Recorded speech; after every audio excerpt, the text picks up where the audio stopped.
नमस्कार। मैं बीएन आज आप लोगों का साथ। जी हाँ, देश में एक साथ चुनाव करवाने के लिए गठित कमेटी ने पूर्व राष्ट्रपति रामनाथ कोविंद की अगुवाई में अपनी रिपोर्ट को अंतिम रूप दे दिया है। इस बात की संभावना है कि इसमें एक साथ संसदीय, विधानसभा और स्थानीय निकाय चुनाव की सिफारिश किया जाएगा। ये कमेटी गुरुवार को अपनी रिपोर्ट सौंप सकता है। वन नेशन वन इलेक्शन की अपनी सिफारिश के पीछे ये तर्क दिया है कि बार बार चुनाव के कारण देश की अर्थव्यवस्था और समाज को होने वाली तकलीफों से बचाया जा सकता है। आपको बता दें कि देश के किसी न किसी राज्यों में प्रत्येक वर्ष चुनाव होते नजर आता है। कई विधानसभा चुनाव होते हैं तो कई पंचायत चुनाव के लिए वोट डाले जा रहा होता।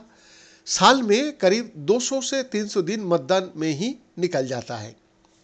देश में one nation one election model को लागू करने से पहले कई बदलाव की आवश्यकता होगी।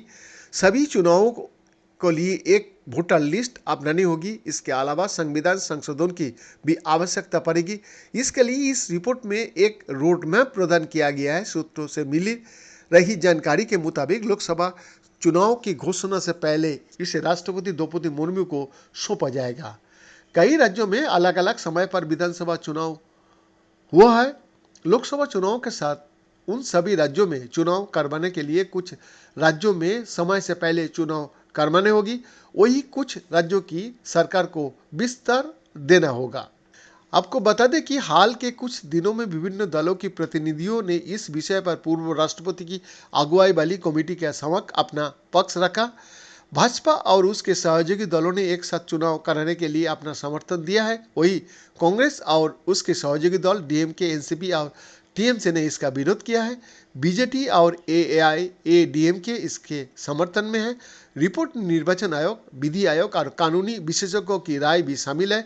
रिपोर्ट में कहा गया है कि एक साथ चुनाव कराना जनहित में होगा।